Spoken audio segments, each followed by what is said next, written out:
तो आज की क्लास में हम लोग पढ़ेंगे सेंट्रल डोगमा यानी केंद्रीय डोगमा, या उसी को कहते हैं सूचनाओं का एक दिशीय प्रवाह, मोनोडायरेक्शन फ्लो ऑफ इंफॉर्मेशन।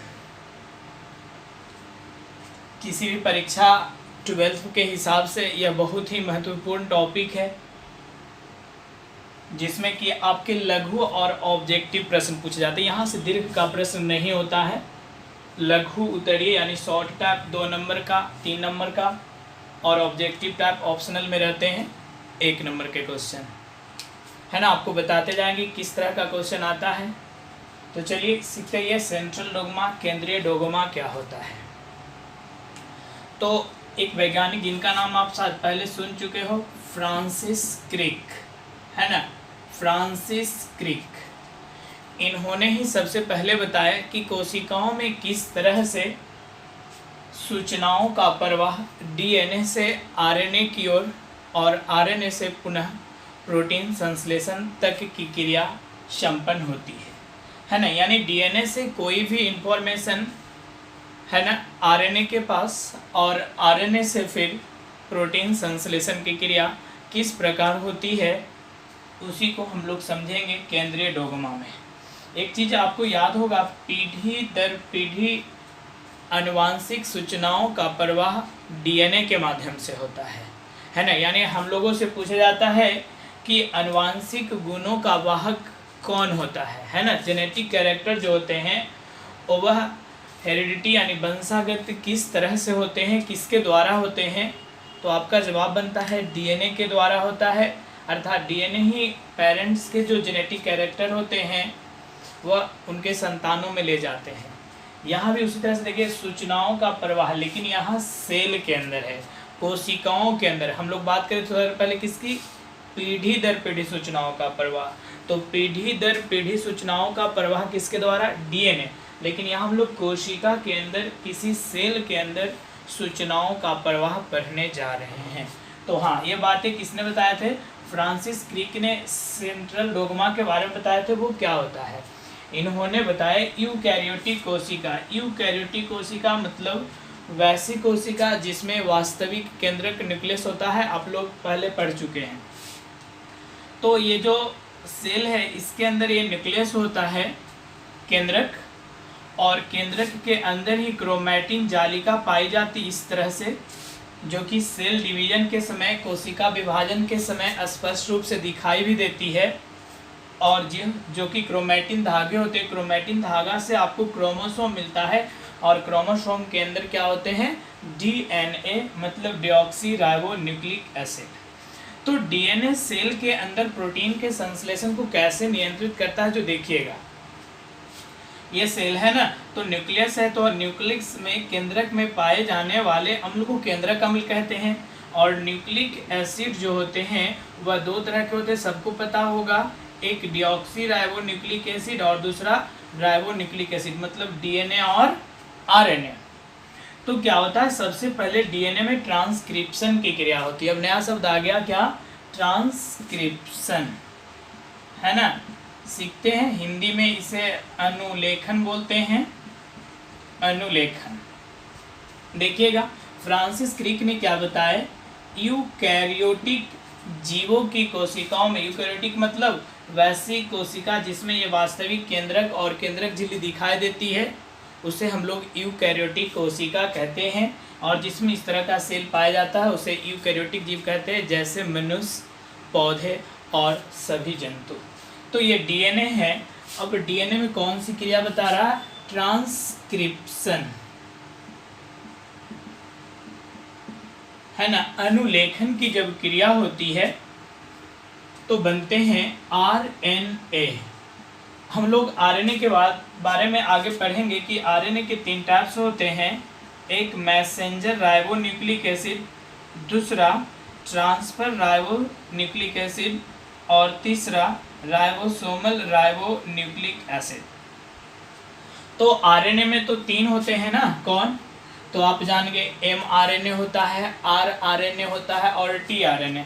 तो एम को पता करिए, पूरा नाम तो मिलते हैं messenger ribo nucleic acid. Messenger मतलब सूचनाओं को ले जाने वाला, और हम लोग अभी क्या पढ़ रहे हैं, सूचनाओं का एक दिशा प्रवाह। मतलब सेल के अंदर जो होता है, डीएनए में जो सूचनाएं निहित होती है, डीएनए में जो सूचना मौजूद होती है, वह ट्रांसक्रिप्शन की क्रिया के द्वारा आरएनए मतलब एमआरएनए के पास पहुंचता है। तो अभी तक आपने क्या जाना कि डीएनए में जब ट्रांसक्रिप्शन की क्रिया होती है तो आरएनए का निर्माण होता है। और यह क्वेश्चन बहुत बार पूछा गया है ना। ऑब्जेक्टिव का पहले सुन लीजिए क्या पूछा गया, डीएनए के सांचे से आरएनए के निर्माण की क्रिया क्या कहलाती है? क्या जवाब देंगे? ट्रांसक्रिप्शन। तो दूसरी बार पूछा गया है कि डीएनए के सांचे से एमआरएनए के निर्माण की क्रिया क्या कहलाती है? फिर से एमआरएनए मतलब क्या? आरएनए। तो क्या कहलाता है? ट्रांसक्रिप्शन। शॉर्ट टाइप पे पूछा गया है, ट्रांसक्रिप्शन से आप क्या समझते हैं? तो क्या बताएंगे? डीएनए से आरएनए संश्लेषण की संपूर्ण क्रिया क्या कहलाती है? ट्रांसक्रिप्शन कहलाती है। और जब इस आरएनए में, है ना, क्या इस आरएनए में ट्रांसलेशन, अनुवाद, ट्रांसलेशन की क्रिया होती है तो कोशिका के अंदर प्रोटीन, या आपको पता होगा प्रोटीन के बीच के बंधन को क्या कहते हैं? पॉलीपेप्टाइड का निर्माण होता है। इस टोटल प्रोसेस को, इन्हीं सब क्रियाओं को हम क्या कहते हैं? Central dogma. अब सेंट्रल डोग्मा का तो दो चरण आपको दिख रहा होगा, एक ट्रांसक्रिप्शन और दूसरा ट्रांसलेशन। अब आपके बोर्ड में परीक्षा में पूछ लिया गया है ट्रांसक्रिप्शन और ट्रांसलेशन में क्या अंतर है। अब भी याद करिए, क्या जवाब देंगे? डीएनए से आरएनए, डीएनए से आरएनए, या क्या बोलेंगे? एमआरएनए निर्माण की संपूर्ण क्रिया क्या कहलाती है? ट्रांसक्रिप्शन कहलाती है। जबकि आरएनए से प्रोटीन या पॉलीपेप्टाइड संश्लेषण की संपूर्ण क्रिया को क्या कहते हैं? ट्रांसलेशन कहते हैं, है ना। फिर बताएंगे कि ट्रांसक्रिप्शन जो सेंट्रल डोग्मा है ना, उसका प्रथम चरण है, जबकि ट्रांसलेशन सेंट्रल डोग्मा का द्वितीय चरण है। नंबर तीसरा, ये जो ट्रांसक्रिप्शन है ना, इसके लिए एक एंजाइम्स की आवश्यकता होती है और उस एंजाइम्स का नाम है आरएनए पॉलीमरेज। याद रखेंगे कि ट्रांसक्रिप्शन क्रिया में आरएनए पॉलीमरेज का उपयोग होता है या आवश्यकता होती है। चलिए रिपीट करें, सेंट्रल डोग्मा क्या होता है? तो सर्वप्रथम फ्रांसिस क्रिक ने, है ना, सर्वप्रथम फ्रांसिस क्रिक ने 1957 में ये बात बताई क्या, कि कोशिकाओं के अंदर सूचनाओं का प्रवाह डीएनए से आरएनए और आरएनए से प्रोटीन तक होता है। यानी सूचनाओं का प्रवाह किधर? डीएनए से आरएनए की ओर होता है। तो डीएनए से आरएनए निर्माण की क्रिया क्या कहलाती है? ट्रांसक्रिप्शन। और आरएनए से प्रोटीन निर्माण की क्रिया क्या कहलाती है? ट्रांसलेशन कहलाती है। ट्रांसक्रिप्शन सेंट्रल डोग्मा, केंद्रीय डोग्मा का प्रथम चरण है, जबकि ट्रांसलेशन केंद्रीय डोग्मा का द्वितीय चरण है ना। ट्रांसक्रिप्शन क्रिया में आरएनए पॉलीमरेज एंजाइम्स की आवश्यकता होती है। तो आप लोग अपने घर पे इसमें डिफरेंस जो है, अंतर है, वो बना लीजिएगा। हम अलग से नहीं बताएंगे कि ट्रांसक्रिप्शन और ट्रांसलेशन में अंतर लिखें, तो आप खुद बना लेंगे। किस तरह से? फिर से आपको रिपीट कर दे कि डीएनए से आरएनए निर्माण की क्रिया को ट्रांसक्रिप्शन कहते हैं, जबकि आरएनए से प्रोटीन निर्माण की क्रिया को ट्रांसलेशन कहते हैं। ट्रांसक्रिप्शन सेंट्रल डोग्मा का प्रथम चरण है, जबकि ट्रांसलेशन सेंट्रल डोग्मा का द्वितीय चरण है।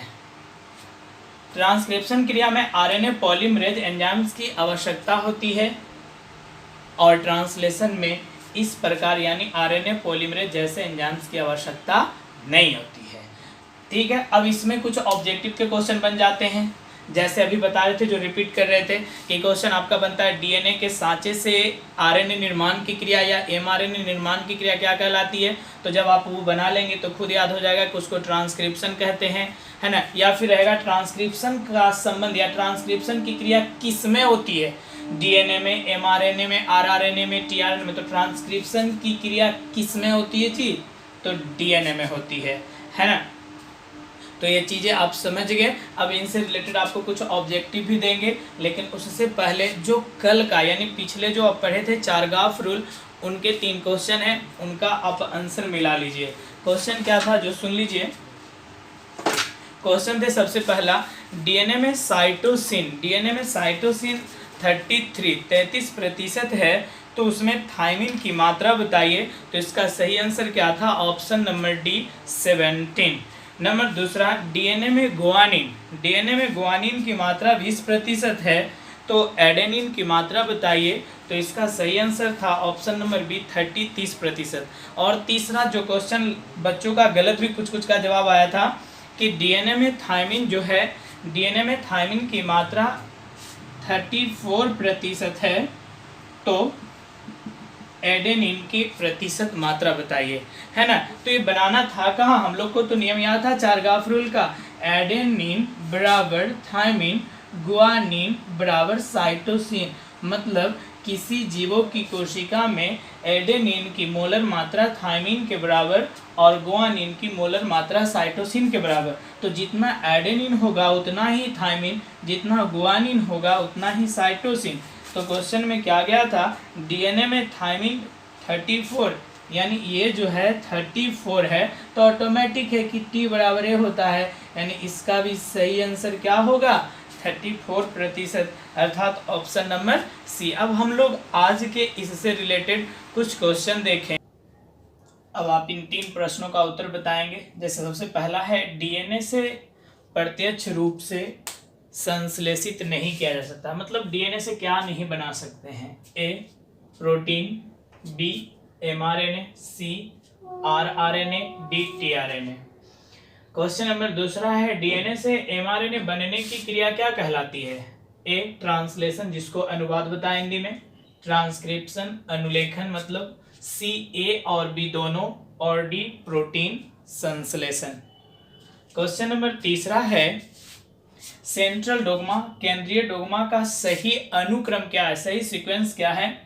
A RNA, DNA, protein, B DNA, protein, RNA, C DNA, RNA और प्रोटीन, तथा डी ऑप्शन है प्रोटीन, डीएनए और आरएनए।